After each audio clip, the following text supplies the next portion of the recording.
Ang Department of Agriculture nanindigang hindi pa huli ang proposal na rice importation ban. Brigada Katrina Honson, ibrigada mo. Brigada Live Report. Nanindigan ng Department of Agriculture na hindi pa huli ang lahat upang ipatupad ang panukalang itaas ang taripa sa pag-import ng bigas mula sa kasalukuyang 15% patungong 25% at itaas ito hanggang 35%. Ito ay bilang tugon sa patuloy na pagbagsak ng farm gate price ng palay, dulot ng dagsa ng imported rice sa bansa. Sa panayam ng Brigada News sa Manila kay DA Spokesperson Assistant Secretary Arnel de Mesa, sinabi nito na malaking dagok para sa mga lokal na magsasaka ang patuloy na pagbaba ng farm gate price dahil sa labis sa pagpasok na imported rice sa merkado. Definitely, yung isa sa mga magiging epekto niyan, bababa yung presyo ng farm gate price ng ating mga magsasaka. This is happening already.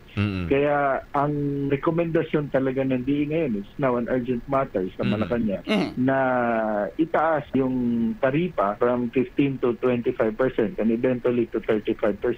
Malinaw din ng DA na tanging si Pangulong Ferdinand Bongbong Marcos Jr. lamang ang may kapangyarihang amyendahan ng umiiral na Executive Order No. 62 na nagpapababa ng rice import tariff sa 15%.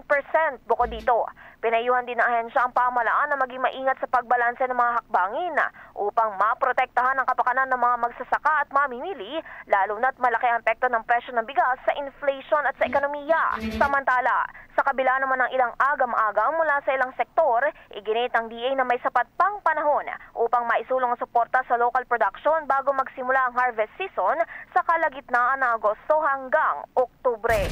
Meron dapat na careful balancing act. It's a very careful balancing act na dapat gawin para sa kapakanan ng ating mga magsasaka at kapakanan ng ating mga consumers. Kasi malaki rin ang epekto ng presyuhan ng bigas sa overall inflation, sa overall economy natin. So, kailangan yan talaga balanse lahat. Sa ngayon kasi talaga ang nahihirapan na yung ating mga magsasaka sa panahon. Lalo na mag-aani na.